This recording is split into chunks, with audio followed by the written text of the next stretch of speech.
Hello, Sagittarians. Welcome to your love reading for July 2019, and welcome to my channel, Lunasync Tarot. If you haven't already, hit the subscribe button and click the bell for notifications. I do lunar readings for the elements and love readings for each sign for each month. And follow me on Instagram at Lunasync.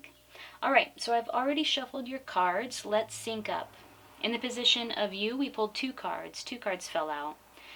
This is you and what you're contributing to the love relationship or the connection in July. It's the Six of Swords and the Four of Swords. The Six of Swords really speaks to someone who is moving out of a time of conflict into a more peaceful time, into calmer waters. It's a time of reflection and cleansing. The frog in this card is a symbol of cleansing, emotional cleansing. And it's a time of releasing and letting go of, emotions that no longer serve you, or letting go of a situation that no longer serves you. It's also a time for clarification around what you need to take with you and what you need to, again, let go of. So, as you can see in this card, this figure inside of the boat is at the helm of the boat and is looking forward in a very focused, concentrated way, looking into the future. You also pulled the Four of Swords. The Four of Swords, as you can see from the figure in the card, is a time of rest and recuperation. It's really speaking to a need to contemplate and take a time out and rest before proceeding.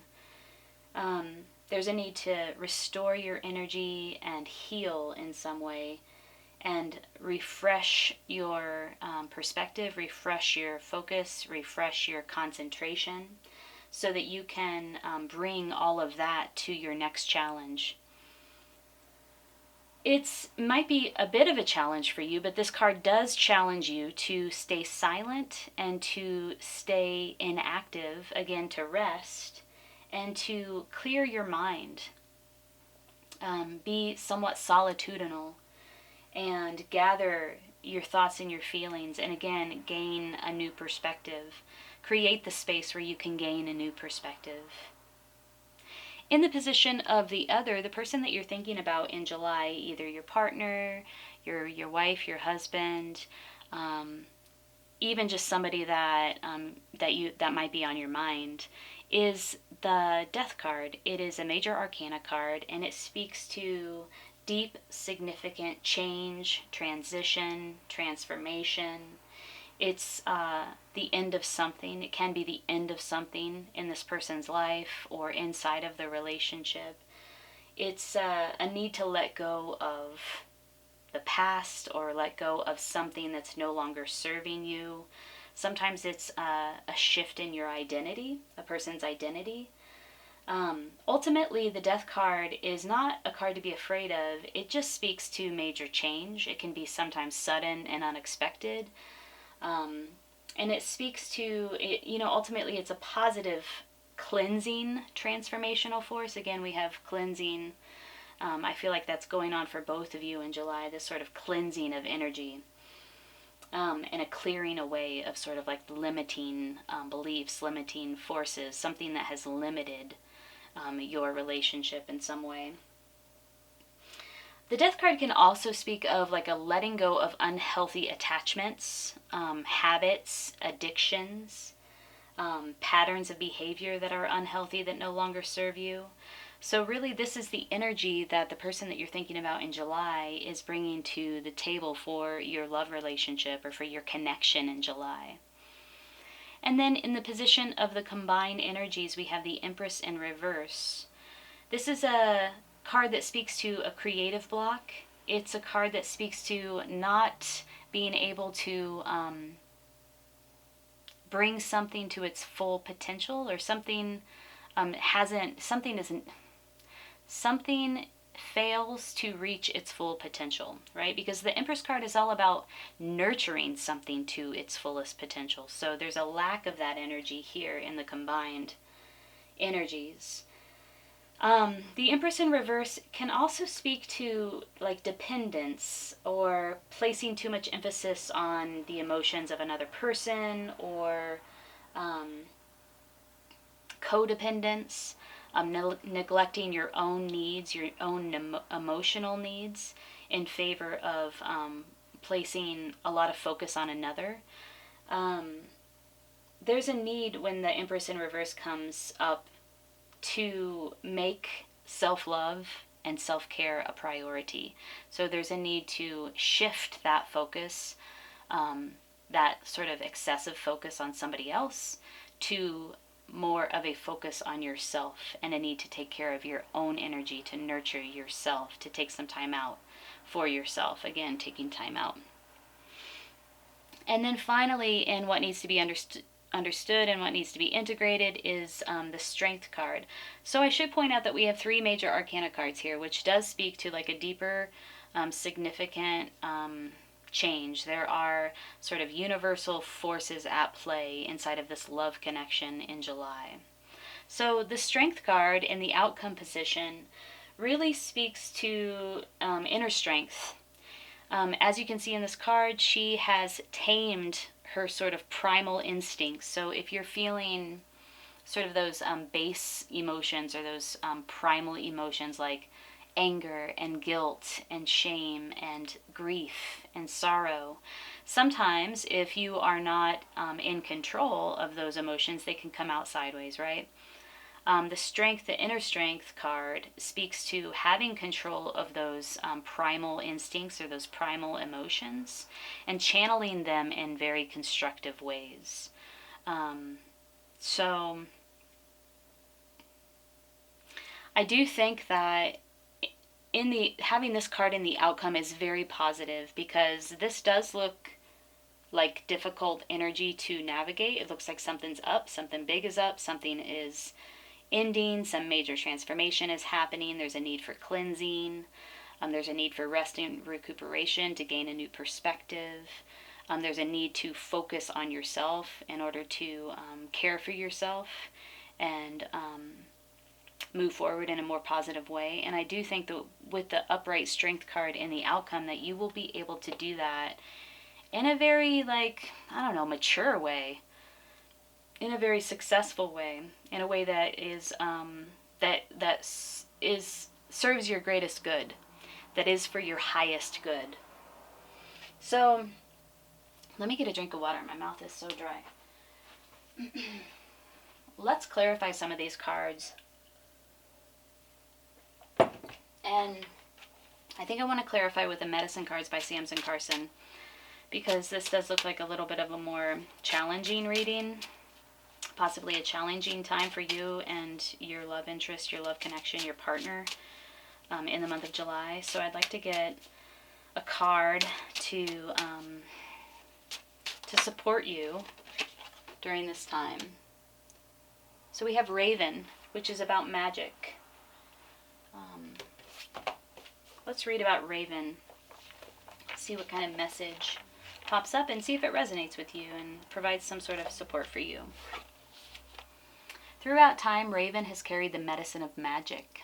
This has been true in many cultures across the planet.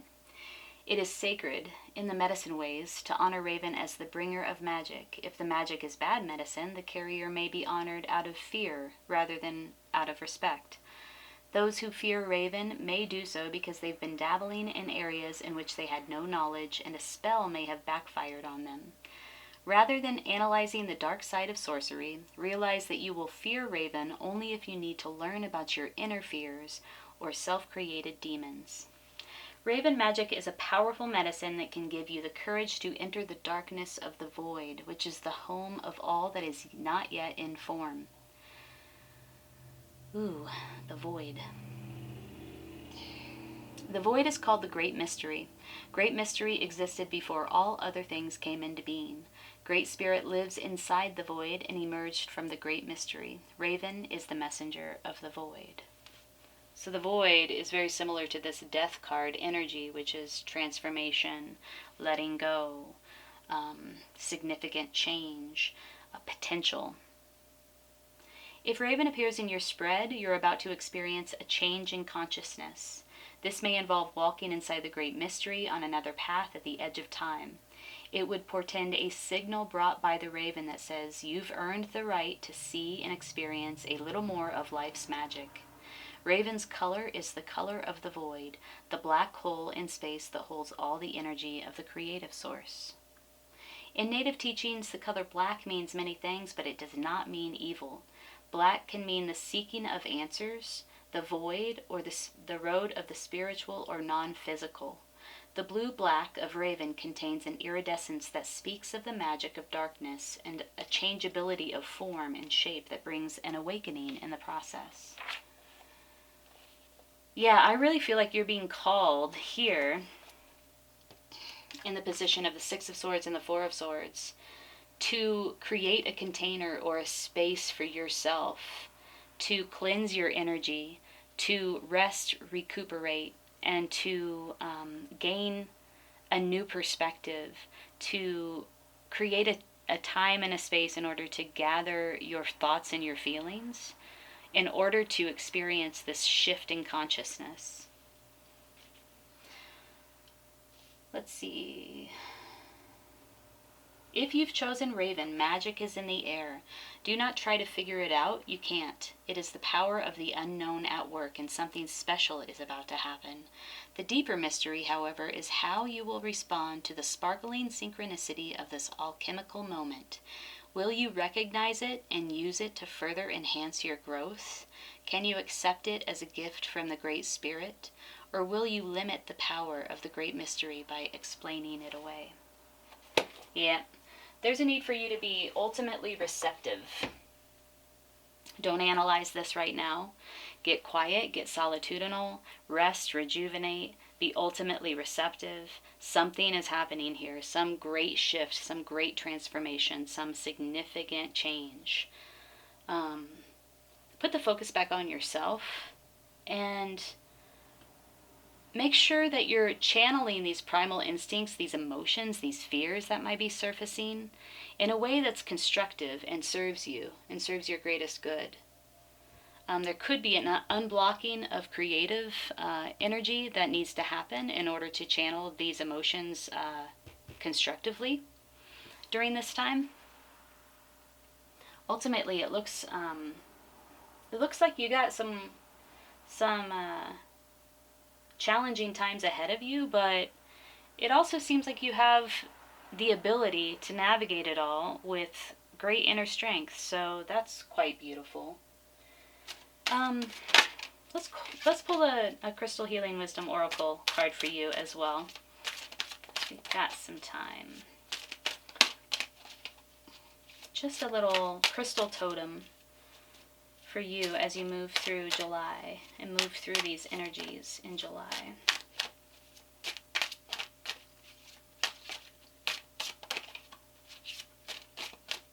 This deck is by Judy Hall, and it's new to me. I just picked it up, but I quite like it. Okay, it's the Rose Quartz. Let's read about Rose Quartz. Unconditional love. Rose quartz is full of unconditional love and infinite peace. It draws loving relationships to you, heals past emotional traumas, or provides support during a crisis. You are a beautiful soul who has infinite peace deep within and enormous empathy. Relationships are where you learn your soul lessons.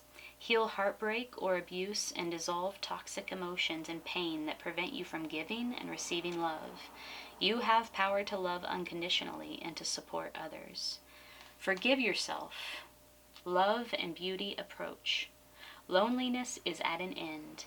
Emotional blockages dissolve. Do not accept blame. Recognize that unconditional love and friendship draw exactly the right people to you. Once you love yourself, you can give and receive love from others, and support is available in a crisis.